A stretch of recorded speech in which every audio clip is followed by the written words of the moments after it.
আমার আল্লাহ তাআলা রব্বুল আলামিন ওই রাহমাতুল লিল আলামিনের শান চরিত্র সম্পর্কে আমার আল্লাহ সাক্ষ্য দিতেছেন কুরআনুল কারীমের মধ্যে। সূরা কলমের ৪ নম্বর আয়াতের মধ্যে আমার আল্লাহ বলেন, ওয়া ইন্নাকা লাআলা খুলুকিন আযীম।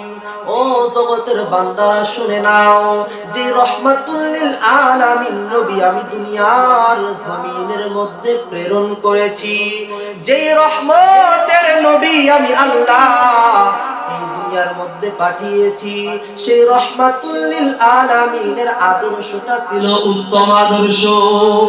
সুবহানাল্লাহ। তাহলে রাহমাতুল লিল আলামিনের আদর্শটা উত্তম আদর্শ। আমার আল্লাহ রাব্বুল আলামিন ১০৪খানা কিতাব নাযিল করেছেন, ঠিক কি না? তার মধ্যে কুরআন, তাওরাত, জবুর, ইনজিল, ৪টি আসমানি কিতাব।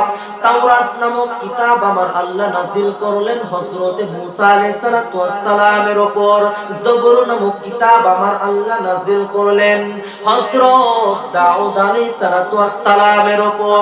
ইনজিল নামক কিতাব আমার আল্লাহ নাযিল করলেন হযরতে ঈসা রূহুল্লাহর উপর।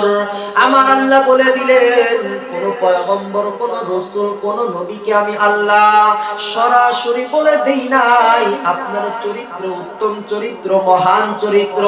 আমার পয়গম্বরকে আমি আল্লাহ ভালোবেসে সূরা কলমের ৪ নম্বর আয়াতে বলে দিলাম, ওয়া ইন্নাকা লাআলা খুলুকিন আযীম।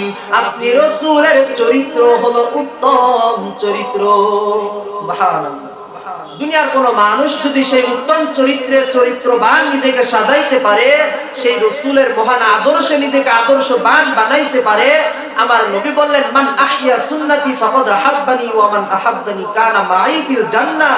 যেই ব্যক্তি আমি রাসূলকে ভালোবাসবে, আমার সুন্নাহ মোতাবেক জীবন যাপন বাস্তবায়ন করবে, আমি রাসূল বলে দিলাম সেই ব্যক্তি আমি রাসূলের সঙ্গে জান্নাতে থাকবে। সুবহানাল্লাহ।